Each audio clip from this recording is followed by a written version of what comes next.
పార్వతీదేవి అమ్మవారి చేతులు వేళ్ళు తెగిబడిన చోటే మనం ప్రస్తుతం ఉన్నటువంటి ప్రయాగ్రాజ్లో ఉన్నటువంటి శక్తిపీఠమైనటువంటి 14వ శక్తిపీఠమే ప్రస్తుతం చూస్తున్నటువంటి ఈ ఆలయం. ఈ వీడియోలో ఉన్నటువంటి ప్రదేశం అనేది చాలా మందికి తెలియని ప్రదేశం.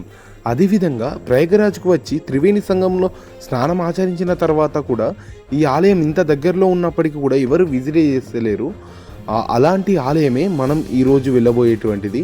ఈ వీడియోను ప్రయాగరాజ్కి వచ్చేవారు, అదేవిధంగా మన హిందూ టెంపుల్స్ని చాలా వరకు దాని హిస్టరీ తెలుసుకుందాం అనుకునే వారికి అయితే పక్కా షేర్. ఈ వీడియోను లాస్ట్ వరకు చూసి మీ అభిప్రాయం ఏందో కామెంట్ చేయండి. Hi guys, welcome back to IM Nitin channel. మనం ప్రజెంట్ ప్రయాగరాజ్లో ఉండడం జరిగింది. ఈరోజు మనకు ఇక్కడికి వచ్చి రూమ్ అయితే తీసుకున్నాం. ప్రజెంట్ మేము ఇక్కడ తీసుకున్న రూమ్ ఇది. చాలా రేట్లు ఉన్నాయి రూమ్స్ చాలా అంటే చాలా రేట్లు. ఇంకా స్టార్ట్ అయిన తర్వాత ఇంకెంత రేట్లు వేరే తెలియదు. అందుకోసమే ముందుగానే వచ్చి తీసుకోవడం జరిగింది. ఇప్పుడు మేము వెళ్ళబోయేటిది ఇక్కడ ఉన్నటువంటి ఒక శక్తిపీఠం అయితే ఉంది మన అమ్మవారిది. అది 14వ శక్తిపీఠం. అది దాని పేరు వచ్చేసి కళ్యాణి మాత శక్తిపీఠం అంటారట దీన్ని. ఇక్కడ అక్కడికి వెళ్ళి ఆ కళ్యాణి మాత శక్తిపీఠం ఎలా ఉంది దాని గురించి అదేవిధంగా దర్శించుకొని మీకు అప్డేట్ చేస్తాను. అక్కడికి పొంగ ఇలా వ్యూస్ ఇంకెలా ఉన్నాయి. ఇంకా నాగసాధులు కూడా ఈ రోజుకే అంటే ర్యాలీ తీస్తారు, ఈ రోజుకే లాస్ట్ అని బయట చెప్పారు. అది కూడా అప్డేట్ ఇస్తాను. మనం అక్కడికి వెళ్ళిన తర్వాత మాట్లాడుకుందాం. Let's go. మన హిందువులు పార్వతీదేవిని ఘనంగా పూజించేటువంటి కొన్ని ప్రదేశాలని శక్తిపీఠాలుగా పిలుస్తాం. అవి 18 అని కొంతమంది, 51 ఉన్నాయని కొంతమంది అయితే ఇంకా విభేదాలు నడుస్తున్నాయి. కానీ మనకు తెలిసిన వరకు 18 అని అష్టాంగ శక్తిపీఠాలుగా పిలుస్తాం. అందులో ఎక్కువ శాతం మన భారతదేశంలో ఉన్నాయి. మిగతా 2 చోట్లలో శ్రీలంక మరియు పాకిస్తాన్లో 2 అయితే. అందులో 14వ శక్తిపీఠమే ఈ ప్రయాగరాజ్లో ఉన్నటువంటి కళ్యాణీదేవి. అందులో చాలా ప్రదేశాల్లో అమ్మవారి యొక్క అవయవాలు తెగిపడ్డట్టు చెప్తారు. అందులోనే ఇక్కడ ఉన్నటువంటి ఈ ప్రదేశంలో అమ్మవారి యొక్క 3 వేలు అయితే తెగిపడ్డాయట. ఆ 3 వేలే ప్రస్తుతం ఉన్నటువంటి ఇక్కడ ఉన్నటువంటి 3 విగ్రహాలుగా రూపుదిద్దుకున్నాయట. 1500 సంవత్సరాల కిందటి నుంచి ఈ విగ్రహాలు ఇక్కడనే ఉన్నట్టు ఇక్కడ ఉన్నటువంటి ఆలయ అర్చకులు చెప్పడం జరిగింది. ఈ టెంపుల్ అనేది ప్రయాగరాజ్ రైల్వే స్టేషన్ నుంచి జస్ట్ 9 కిలోమీటర్ డిస్టెన్స్లో ఉంటుంది. ఆటో వాళ్ళని అడిగినా 20 రూపాయల దించుతారు. ఇక్కడ ప్రయాగరాజ్కి వచ్చిన వారు త్రివేణి సంగంలో స్నానం ఆచరించిన తర్వాత లేకుంటే దానికంటే ముందే ఇక్కడ ఉన్నటువంటి ఈ శక్తిపీఠాన్ని దర్శించుకోవచ్చు. Easy to. ఇంత దూరం వచ్చి ఈ శక్తిపీఠం ఉన్న విషయం అయితే చాలా మందికి తెలియదు. అందుకోసమని ఇన్ఫర్మేషన్ పర్పస్గా చెప్పడం జరుగుతుంది. అసలు మేము ఎలా వెళ్ళాం, అక్కడికి ఎలా వెళ్ళాలి, అక్కడ ఎలా ఉంటుంది అనేది చెప్తాను. అక్కడ ఆలయ చరిత్ర కూడా అర్చకుని ద్వారా చెప్తాము. మనం ప్రజెంట్ ఇది దగ్గరనే ఉంటుంది రైల్వే స్టేషన్ నుంచి దాని దగ్గర 500 మీటర్స్ అంతే డిస్టెన్స్లో ఉంటుంది. ఇక ఇప్పుడైతే ఆటోలు చూసుకొని పోవాలా మన శక్తిపీఠ దగ్గరికి వెళ్దాం. ఆటోలు అయితే అటువైపు వెళ్తలేవు, అందుకోసమనే బై వాక్ 2 కిలోమీటర్స్ నడదామని ఫిక్స్ అయ్యాము. టోటలీ ఫాగ్ చూడండి ఎంత దారుణంగా ఉందో. ఇది నియర్లీ టైం వచ్చేసి 11 అవుతుంది. 11 అయినా కూడా ఇంకా చలి అయితే పోలేదు. ఇంకా వీళ్ళందరినీ అడగడం మొదలు పెట్టాం, కానీ ఇంకా ఎవరు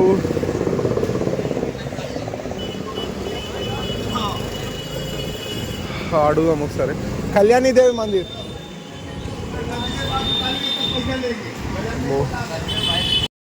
ఇది టవరు. ప్రజెంట్ ఇక్కడ ఎవరిదో విగ్రహం ఉంది, సంథింగ్ ఎవరో తెలియదు. ఇదంతా మన టోటలీ ఇంకా మంచు తగ్గలేదు. బజార్ నుంచి లోపలికి వెళ్తున్నాం అమ్మవారి టెంపుల్కి. ప్రయాగరాజ్లో ఉన్నటువంటి అమ్మవారి శక్తిపీఠానికి అయితే రావడం జరిగింది. ఆ శక్తిపీఠం మీదే ఓ కళ్యాణి, మన తెలుగులో కూడా రాచుంది ఇక్కడ కళ్యాణీదేవి ఆలయము అని. ఇక్కడ క్లియర్ కట్ చూడండి, ఇక్కడ తెలుగులో మన కళ్యాణీదేవి అని రాసి ఉంది. అలాగే ఇదే టోటల్ కళ్యాణీదేవి శక్తిపీఠం. వాళ్ళ మీరు ఇక్కడికి వస్తే దీన్ని కూడా విజిట్ చేయొచ్చు. లోకల్లోనే ఉంటుంది మనకు. లోకల్లో మనకి ఇది అనిపిస్తుంది కళ్యాణీదేవి శక్తిపీఠం అనేది. చాలా బాగుంది. ఇంకా లోపలికి వెళ్ళి చూద్దాం. లోపలికి అయితే వెళ్తున్నాం. చాలా ఎంట్రీలో చాలా బాగుంది. అక్కడ విగ్రహం, వినాయకుడి విగ్రహం కావచ్చు ఐ థింక్. వెళ్దాం. ఇక్కడ బయట ఉన్నది ఏంటి ఏంటి అనేది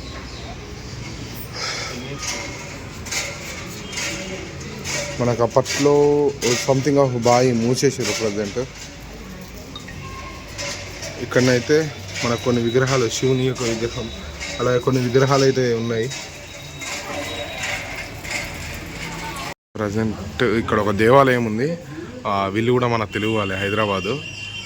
ఇక్కడికి మళ్ళీ ఇంకా లోపలికి వెళ్తున్నాం. విగ్రహాలు అయితే ఉన్నాయి ప్రజెంట్ ఇక్కడ. చూడండి, శివుని విగ్రహం, అన్ని కొన్ని ఓల్డ్ విగ్రహాలు అయితే ఉన్నాయి. గుర్రం మీద ఒకటి, సంథింగ్ ఆఫ్ ఇదేదో ఇక్కడేదో ఉంది. వీటి గురించి ఇక్కడ మనకు అంతా ఐడియా లేదు. చూద్దాం, దేవాలయంలోకి అయితే వెళ్దాం మనము. వినాయకుని విగ్రహం ఉంది. ఈ ఆలయం మనకి ఎంట్రన్స్లోనే మనకు రాధాకృష్ణుల విగ్రహాలు, అదేవిధంగా హనుమంతుని విగ్రహాలు మనకు పాలరాతితోనైతే కనిపించడం జరుగుతాయి.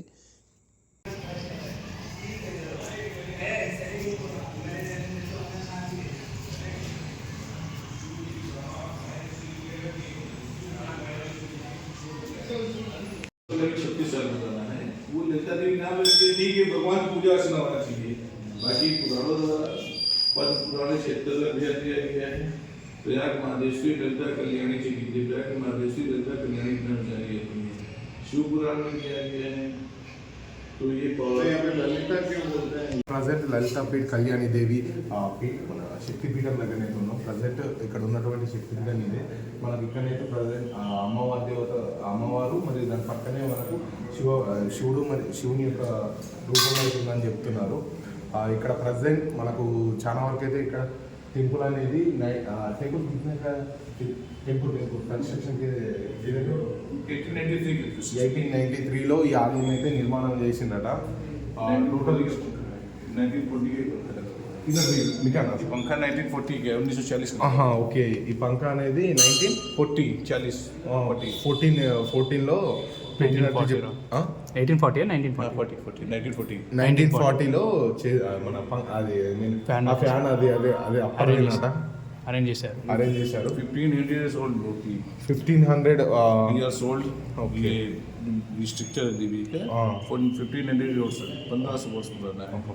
1500 సంవత్సరాల కింద నుంచి ఉన్నటువంటి అమ్మవారి విగ్రహాలు. ఇక్కడ ఉన్నటువంటి చాలా అంటే చాలా పవర్ఫుల్ అని చెప్తున్నారు ఇక్కడ ఉన్నటువంటి పంతులు. ఇక ब्रह्मा जी आप जब देखो गणेश जी सूंड बने हुए गणेश जी हैं. ओके. और राइट हनुमान जी. टोटल 7 मूर्तियां हैं. ओहो.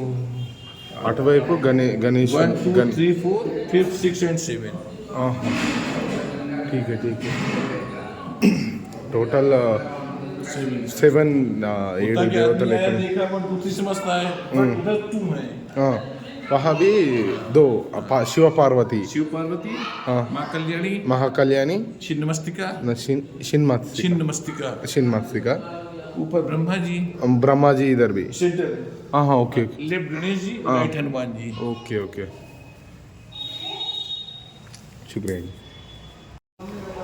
ప్రజెంట్ మన తెలుగు వాళ్ళు మన ఇక్కడ అమ్మవారి టెంపుల్కి వచ్చినాం కదా, తెలుగు వాళ్ళు అయితే కలిసి ఉండే వాళ్ళ దగ్గర ఇక్కడ రూమ్స్ దొరుకుతలే అంటున్నా కదా, వాళ్ళకు కూడా చాలా అంటే చాలా ఇబ్బందులు ఎదుర్కొన్నారట. వాళ్ళని కూడా కనుక్కుందాం ఎట్లుంది అనేది. నా పేరు రఘురామ్ అవధానం, పద్మప్రియ. మేము హైదరాబాద్ నుంచి వచ్చాము. నేను విప్రోలో జనరల్ మేనేజర్గా పనిచేస్తాను. కుంభమేళాలో చూడడానికని వచ్చాము. ఇక్కడ ఉండేది నేను త్రివేణిపురంలో చిన్న గెస్ట్ హౌస్ తీసుకొని ఉన్నాము. బాగుంది గెస్ట్ హౌస్. ఇక్కడ నుంచి మేము యాక్చువల్లీ దిగింది వారణాసిలో. అక్కడ మేము కపూర్ గెస్ట్ హౌస్ అని గెస్ట్ హౌసే తీసుకున్నాం. మన టెంపుల్ పక్కనే, హనుమాన్ టెంపుల్ పక్కనే తీసుకున్నాము, సంకటమోచన హనుమాన్. మళ్ళీ అయోధ్యలో కూడా మేము రామాలయం దగ్గరనే గెస్ట్ హౌస్ తీసుకున్నాం. ఇక్కడ హోటల్స్ తీసుకోలేదు. హోటల్స్ చాలా ఎక్కువ ఉన్నాయి. 5,000 చాలా కాస్ట్. 2000 లోపల వచ్చేస్తాయి మీకు. కాటేజెస్ అయితే అవి అసలు నాటలు చాలా ఎక్కువ. మనకి మెయిన్ దర్శనాలు, స్నానాలు కాబట్టి రూమ్లకి ఎక్కువ డబ్బులు పెట్టకుండా కావాలంటే ఇక్కడ ఎవరికైనా సన్యాసులకు వాళ్ళకి ఇచ్చిన మేలు. ఇంకా మరి మళ్ళీ ఎన్ని ధర్మ సంఘంలో ఇస్కాన్ అవర్లో పోయి అడిగితే మాకు మస్తు ఇబ్బంది అయింది. మన తెలుగు సంబంధించినటువంటిది ఒకటి ఏదో ఉందన్నట్టు చెప్పారు కానీ అది దొరకట్లేదు. అది దొరికితే మాకు అనాది ఫౌండేషన్ అని ఉంది. అనాది ఫౌండేషన్ వాళ్ళకి ఏదైనా డొనేషన్ ఇస్తే ఇస్తున్నారు. కూడా ఉన్నాయి వాళ్ళకి. కావాలంటే నేను పంపిస్తాను. మీ నంబర్తో నాకు పంపించండి. పక్కా. Thank you. మీ పేరు? నితిన్ థ్యాంక్ యూ అండి మాట్లాడుతున్నారు మన వాళ్ళు ఆ? నితిన్ మీ పేరు జీవానంద బలరాం దాస్ జీవానంద బలవాన్ రాజ్ ఓకే గణేష్ తెలుగు మాట్లాడుతున్నారన్న లేదు ముంబై సే లలిత కళ్యాణి టెంపుల్కి అయితే మనం విజిట్ చేసి ఇక్కడ ఉన్నటువంటి అన్ని కవర్ చేసేసాం. ప్రజెంట్ ఇక్కడ టెంపుల్ లోపల కూడా అమ్మవారిని చూసుకున్నాం. టోటల్లీ టెంపుల్ చాలా బాగుంది. మనకు ఇక్కడికి వచ్చే వాళ్ళకు కూడా చాలా అంటే ఇక్కడికి మన వాళ్ళు అంటే చాలా ప్లానింగ్స్తో వస్తారు. చాలా దగ్గర రైల్వే స్టేషన్ నుంచి 10 or 30 రూపీస్ ఈచ్ వన్ తీసుకుంటారు. వచ్చి లలితాదేవి ఇక్కడ ఉన్నటువంటి లలిత కళ్యాణి దేవిని అయితే దర్శించుకోవచ్చు. మహాశక్తి పీఠాలలో 14వది ఇది. ఇంకా ఇక్కడ ఏమన్నా ఉంటే ఇంకా మిగతా అప్డేట్స్ ఇస్తూనే ఉంటా. చూస్తూనే ఉండండి IM Nitin channel. Thank you very much. Subscribe.